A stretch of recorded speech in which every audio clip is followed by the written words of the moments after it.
Si Senador Sherwin Gatchalian ang napiling maging Senate President ng kasalukuyang minority sakaling magpalit muli ng liderato sa Senado. Ay kay Senador Ping Lacson, pinili nila si Gatchalian dahil wala raw kaaway at paraan niya maibalik ang dating Senado. May unang balita si Dano Tingkungko.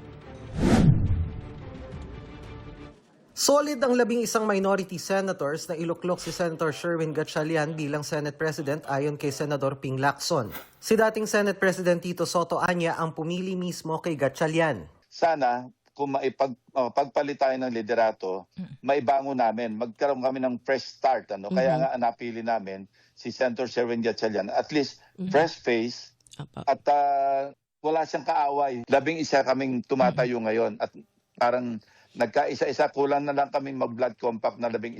Hindi kami papayag na hindi si Sherwin Gatchalian ang maging ang mahirang na Senate President. The Senate of old, sana maibalik.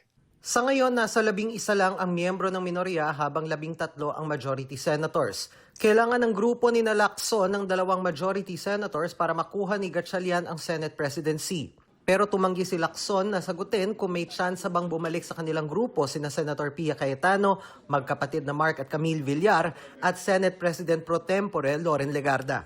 Ayokong i-disclose yan. Kung meron ng pag-uusap, sabihin na natin meron kami yung kanya-kanyang task allocation. Kasi yan ang amin na pag-usapan. Kung may toka-toka, hindi na para sa akin i-disclose. Mahirap maghusga eh. Alam mo, sabi ko I don't want to delve into personalities. Ang sa amin lang, ang bottom line, ang non-negotiable, si Sherwin Gatchalian ang magiging Senate President. Dagdag ni Lacson, maaari rin namang manatili si Cayetano bilang Senate President. Pero posibleng mangyari yon. And that would be an awkward situation kasi lame duck yung Senate President. Siya lang yung mag-o-open ng session, magpe-preside. Pero pagdating sa botohan, maski anong motion yan, at nagkaisa yung 11 na majority, the new majority of 12. Yes, sir.